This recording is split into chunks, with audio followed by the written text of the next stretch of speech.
Hey, what's up? Welcome to Bulletproof Business. This is James P. Friel. I'm glad that you guys are here with me today. And I wanted to share a couple things. First of all, thank you to those of you who signed up to see me on the virtual summit tonight.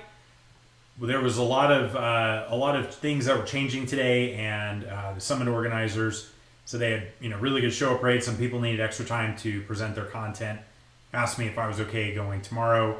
And the whole reason I'm doing it is to add value to a lot of people. So I was like, yeah, absolutely no problem. So I will be doing that tomorrow. And tonight, what I want to share with you guys is actually a sneak peek. I'm not actually going to show the slides because I'm just doing it here in the live. But I want to share with you guys one of the topics from the presentation that I'm going to be doing and give you guys a little preview. So if that's cool, that's what I'm going to do. So the thing that I want to talk about tonight is the 5 reasons why businesses fail. Okay, so the thing you got to understand is in a good environment, in a good market, after 1 year of being in business, 20% of businesses are like already wiped out. After 2 years, 30% of businesses. After 5 years, half of the playing field is gone. They're no longer in business. And after 10 years, only 3 out of 10 businesses that actually started in the first year are still around, right? And so you're like, man, those are terrible odds, right? You only 30% chance of being alive after 10 years of starting your business. And everybody kind of talks about this like, well, that's just the way it is. And what's up, Holly? Good to see you here. And I have to take a look at it and say, okay, well, how can we increase the odds? How can we understand why these things are happening and improve our chances, right? And how can we create a bulletproof business that can withstand the passage of time, as well as any other type of thing that might be thrown at us? And so some of you guys may or may not know, but back in college, I was an engineering student. Okay. And that sounds like it might be impressive. People are like, oh man, you're an aerospace engineer. I was like, yes, but I wasn't always a good aerospace engineering student. In fact, when I got to school, I had to take some placement tests. And one of the placement tests that I had to take was a math placement test. And I had taken some time off after high school and like all this sort of thing. And so I went in to take this math placement test, totally rusty. It was like, algebra and like trigonometry and like all these things, right, that you don't really use every day. And so I went to take the placement test, and my results came back, and they were like, oh, this isn't good, you're going to need to be in this remedial algebra class. And I was like, the hell I am. I was like, this is ridiculous. I'm not coming to school to be an aerospace engineer to start in a remedial math class. And so they were like, well, you can retake the test tomorrow if you want. I said, okay, fine, I'll retake the test tomorrow. I had every intention, I swear to God, every intention, if I didn't get higher than that remedial class, I was literally going to pack up my car and drive home to New York and be like, all right, I'm not cut out to be an engineer. So the next day I go in, I retake the placement test. I placed higher, got into like, the main class that I wanted to be in. I was like, okay, cool. But I had this big, massive, giant chip on my shoulder about them having told me that I was going to ever have to be in this remedial class. And so I studied my brains out on all things math, science, like everything that was like my core, right? And one of the things that I realized a few weeks into my first semester, because in the high school that I went to, we didn't really learn out of textbooks. Like teacher just taught us, and we had a whole bunch of problems and stuff like that. So I had these textbooks, and they had all the answers in the back. And I was like, wow, this is really interesting. And so every time I got homework, I would look at the answer in the back and not just write it down because they needed me to show my work, but I was able to reverse engineer how the problems were being solved because I already had the answer, right? And so I did this over and over and over again. And I went from this guy who barely made it into the main classes to somebody who ultimately hosted. I started tutoring other students in advanced math, and then I went so far as to be in the highest levels of calculus and everything else, being able to do these super advanced problems in my head. Not necessarily because I was like the smartest guy there, but because I'd figured out so many times over and over that I'd reverse engineered these problems. I knew exactly how to get from point A to point B, no matter what you threw at me. And so I share this story because this is part of the reason why I want to talk to you guys today about the 5 reasons that businesses fail, is because if we can reverse engineer why they're failing and what a successful business looks like, then we can get the answer to how to create a bulletproof business much faster than if we don't reverse engineer the problems and the solutions. And so I want to share with you guys the 5 reasons why businesses fail today, and then the rest of my presentation. If you want to hear that and come on the summit tomorrow, that's amazing. I would love to have you, but I at least want to share these 5 things with you guys, because I think if you remain vigilant on these 5 things, you can increase the odds that not only will you make it 10 years, but nobody just wants to scrape by for 10 years, right? You want to be able to thrive, and you want to create massive amounts of success and everything else like that. So the first reason has to do with all things marketing. Okay, so some of the reasons that businesses fail have to do with marketing, and the pieces of marketing that really seem to trip people up are that they lack any kind of differentiation in the market, right? It's not easy for me to tell you apart from anybody else. Like, why should I do business with you versus him? And you're like, I don't know. That's a problem, right? That's a risk. And that's one of the reasons that falls under the marketing umbrella that businesses fail. Like, if I can't tell you from Adam, then why am I going to do business with you, right? And it's just not something that you can withstand time and pressure, competitive pressure, environmental pressure. Like, you need to be able to stand out in the market. And then once you're able to stand out in the market, you need to be able to communicate that differentiation to other people effectively, right? There are people who are extremely talented, have better products, better services, all these other things, but they can't communicate those things effectively to other people, right? And so when you combine these 2 things, that 1, I don't know how to stand out in the market, and 2, I don't know how to communicate that with other people, it's sort of a recipe for disaster, right? Like, nobody's gonna be chomping at the bit to do business with you. And then finally, the third marketing reason that businesses fail is because they don't get enough attention, right? This is a traffic problem. It's we've all heard the if you build it, they will come, right? From Field of Dreams. It's not true, right? If you build it, they may come or they may not come, right? It's your job to get the right attention on your business. It's your job to get the right people looking at it. And when they are looking at it, you need to make sure that you're differentiated and that you're able to communicate your differentiation clearly, so it's easy for people to see why they would want to do business with you. Okay, so the first reason why businesses fail has to do with all those things related to marketing. Second reason why businesses fail has to do with sales. Okay, it's not enough to just get people's attention and to show them how you're different and be able to communicate that. You ultimately have to convert those prospects into customers. Okay, and if you can't convert your prospects into customers, this is a group full of smart people.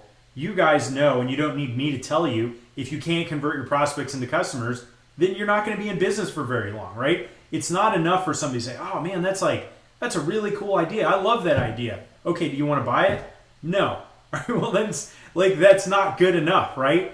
Sales are the lifeblood of an organization, and many businesses fail because even though they're able to get plenty of attention, they're not able to turn that attention into dollars, right? If that didn't matter, then every Instagram influencer and every person who's got gazillion likes on Facebook and Instagram and YouTube, they'd all be billionaires, right? If it was just about getting the attention and getting out in front of people, then all these people would be fabulously wealthy. But many of them are not. In fact, only a tiny percentage of these influencers actually are able to monetize their following. Okay, so one of the other reasons businesses fail is because they can't turn that attention into dollars. And then there's another part of sales-related business failure, and that has to do with, can you get sales profitably? Okay, and here's what I mean by that. There's a lot of people who make great top-line revenue. Okay, I know plenty of people who have won awards for $1 million businesses and beyond, right? Where they're getting a lot of top-line sales, but their profitability is horrible, right? It's like 5% or 1% or lower than that, or they break even, right? And it's unsustainable to generate sales that have no profits. And I've even seen situations where people are like, man, we're so excited, we're getting so much sales, that they push the gas pedal harder to get more of those sales. If they're paying for them on Facebook or any other ad platform, if their cost of acquiring that sale is too high, then the harder you push, the worse things get, right? And some people unintentionally push so hard that they bankrupt their business because the sales that they got were not profitable sales, right? And so that's a really, really important thing to keep in mind. And that is one of the reasons that some businesses will fail, is because they don't take that into account, right? Profits matter. Cash matters. Okay, so we talked about the marketing reasons, we talked about the sales reasons. Now let's talk about something a little bit different. Let's talk about the delivery reasons, the fulfillment, right? Some businesses straight up just are not running a customer-centric business. Like, they don't take into account what customers want, what customers care about, what's important to their market, and they just blindly keep on trucking forward without ever really understanding what's important to their customers. Case in point, Blockbuster Video. Okay, these guys will forever be the case study of sticking your head in the sand and not caring about what your customer and your market wants. Right? What did we all want? We all wanted to stream media. We wanted to not have to drive to the rental store, deal with late fees and videos and DVDs that were out of stock and like all that stuff. We want to just sit at home, click a button, and watch things come in. And Netflix understood that. Netflix was dialed in with their market. They said, okay, first, we're just going to send DVDs in the mail, right? And everyone was like, man, this is amazing. And no late fees? What? Like what? And Blockbuster was like, nah, it's a fad. No, people really, really want to come into our stores, right? It was extremely arrogant. It was the opposite of customer-centric.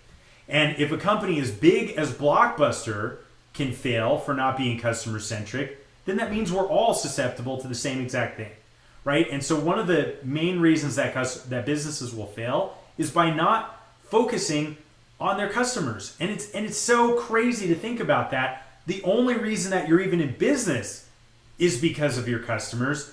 And yet some businesses get so arrogant, so business-centric, so product-centric, so serve it like, hey, we've got the best thing. None of that matters unless it actually matters to your customer. What does your customer want? What are they willing to pay for?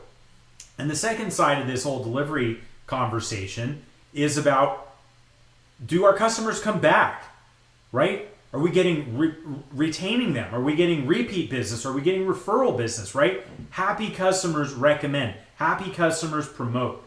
There's a great book called The Most Important Question, and it's all about this simple metric called the Net Promoter Score. How likely are you to recommend us to your friends or family?